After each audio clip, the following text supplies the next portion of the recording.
Hello everyone, welcome to my channel পোল kitchen. আজকে আমি হাজির হয়েছি আপনাদের জন্য ইউনিক একটা রেসিপি নিয়ে। আপনারা তো বিভিন্ন রকমভাবে লুচি তৈরি করে খেয়েছেন, কখনো কি তাল দিয়ে লুচি তৈরি করে খেয়েছেন? যদি খেয়ে থাকেন চলুন দিয়ে না করে শুরু করা যাক ইউনিক এই রেসিপিটা। আর আপনার যদি রেসিপি ভালো লেগে থাকে অবশ্যই লাইক কমেন্ট শেয়ার সাবস্ক্রাইব করে পাশে থাকা বেল আইকনটা অবশ্যই প্রেস করে দেবেন। তো মায়ের হাতে যে তালটা দেখতে পাচ্ছেন, এই তালটা দিয়ে আজকে আমাদের রেসিপিটা হবে। তো তালের প্রথমত উপরে খোসাটা ফেলে দেওয়ার পর চারদিক থেকে যে খোসাগুলো আছে এগুলোকে একে একে এমন করে টেনে টেনে আমরা পুরো তালের খোসাটাকে ছাড়িয়ে নিলাম। নেওয়ার পর দেখেন তালটা ভাঙার পর দেখুন ভিতরে প্রধানত একটা তালের ভিতরে তিনটে আটি থাকে। তো এটার মধ্যেও তিনটে আটি ছিল। তো তিনটে আটিকে আলাদা করে নিয়ে প্রত্যেকটা আটিকে এমন করে ভালো করে মাখতে হবে। যদি এমন করে ভালো করে এটাকে না মাখেন তালের আটিগুলো নরম হবে না আর তাল থেকে রসটাও বেরোবে না। তো এমন করে আমরা প্রত্যেকটা তালের আটিকে ভালো করে মেখে নিলাম। মেখে নেওয়ার পর এবার সামান্য একটু জল দিয়ে প্রত্যেকটা তালকে এমন করে ভালো করে মাখতে হবে। এমন করে যদি ভালো করে না কষলান না তাহলে কি হবে, এর থেকে ঠিকমতো রসটাও বেরোবে না। কি সুন্দর করে পুরো তালটা খুব আটিটা মাখা হয়ে গেছে, কতটা রস বেরিয়ে আসছে। এবার প্রত্যেকটা আটিকে এমন করে একটা গ্রেটার দিয়ে ভালো করে এর থেকে নিংড়ে রসটাকে বের করে নেবেন। দেখুন আটিটার মধ্যে কিন্তু এক ফোঁটো রস নেই, পুরো রসটা বেরিয়ে গেছে। তো এমন করে দেখুন আমরা তিনটে আটি থেকে রসটা বের করে নিলাম।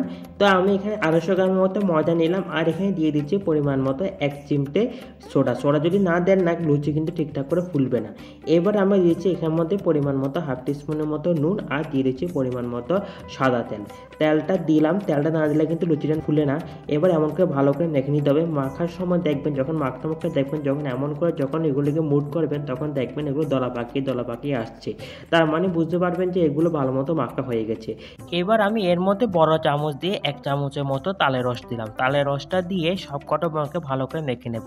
সবসময় একটা কথা মনে রাখবেন, ময়দার সঙ্গে কিন্তু তালের রসটা বেশি দেবেন। যদি তালের রস বেশি দিয়ে ফেলেন তাহলে কিন্তু ঠিকঠাক করে এগুলো ডোটা তৈরি করতে পারবেন না লুচির জন্য। দেখুন আর একটা মনে রাখবেন, আমি কিন্তু এখানে 1 ফোঁটাও জল দিইনি। জল ছাড়াই দেখুন কি সুন্দর করে ডোটা পুরো তৈরি করা হয়ে গেছে। কি সুন্দর করে ডোটা তৈরি করেছি, এমন করে কিন্তু আপনি ডোটা তৈরি করবেন। এবং ডোটা তৈরি করার পর এবার এর গায়ে সামান্য একটু তেল লাগিয়ে নিলাম। এবার আমরা এটাকে ঢেকে দেবো 1/2 ঘন্টার জন্য। আধ ঘন্টা হয়ে গেলে আমরা ঢাকাটা সরিয়ে নিচ্ছি। দেখুন 1/2 ঘন্টার মধ্যে পুরো ডোটা কিন্তু লুচি তৈরি করার জন্য পারফেক্টভাবে রেডি হয়ে গেছে। এবার আমরা ডোটা থেকে একে একে লেচি কেটে নিচ্ছি। দেখুন কি সুন্দর করে লেচি কাটা হয়ে গেছে। এমন করে আমরা পুরো ডোটা থেকে একে একে লেচিগুলো আমরা কেটে নিচ্ছি।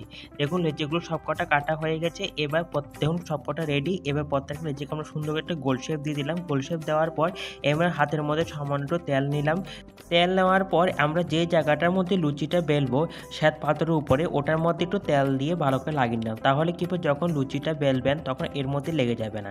এবার লুচির ডোটা দিয়ে এমন করে রুটি বেলনি দিয়ে ভালো করে একটা গোল শেপ দিয়ে দিচ্ছি লুচির মতো করে। দেখুন কি সুন্দর করে গোল শেপ দেওয়া হচ্ছে লুচির। দেখুন কি সুন্দর করে এটাকে আমরা একটা গোল শেপ দিয়ে দিলাম। এবার দেখুন কি সুন্দর করে আমরা লুচিটা পুরোপুরি গোল শেপ দেওয়া হয়ে গেছে। একদম দেখুন তুলে দেখাচ্ছে এক ফোঁটা কিন্তু লেগেনি। এমন করে একে একে আমরা লুচিগুলো বানিয়ে নিলাম। দেখুন কি সুন্দর করে সবকটা লুচি সুন্দর করে বেলা হয়ে গেছে। এবার আমরা ওভেনে একটা কড়া বসিয়ে দিলাম পরিমাণ মতো তেল। এবার তেলটা গরম হয়ে গেছে। এবার আমরা একে একে লুচিগুলো তেলের মধ্যে ছেড়েছি। তেলের মধ্যে ছেড়ে দেওয়ার পর এমন করে ভালো করে তেলের মধ্যে ডুবিয়ে নেবেন, তাহলে কি খুব সুন্দর করে ফুলে উঠবে। এবং কি সুন্দর করে লুচিগুলো ফুলে উঠছে। তো এবার এক পিঠ হয়ে গেছে, আমরা উল্টে দিলাম।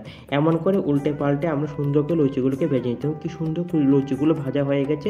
এবার আমরা লুচির গা থেকে যে এক্সট্রা তেলটা আছে তেলটাকে এমন করে ভালো করে আমরা ঝরিয়ে নিচ্ছি। ঝরিয়ে নিয়ে এমন করে আমরা সবকটা লুচিকে কি সুন্দর করে ভেজে নিলাম। এবার আমরা একটা লুচিকে দেখাবো মাঝ বরাবর চিড়ে ভেতরটা কেমন হয়েছে। দেখুন কতটা ফুলকো হয়েছে, কতটা ফুলেছে। যখন ভেতরটা আমি চিরলাম দেখুন এর ভেতরটা দেখুন কি সুন্দর করে ফুলেছে। দেখে বুঝতে পারছেন কতটা ফুলকো হয়েছে লুচিটা। আর লুচিটা কিন্তু খুব সফট হয়েছে, খুব নরম হয়েছে।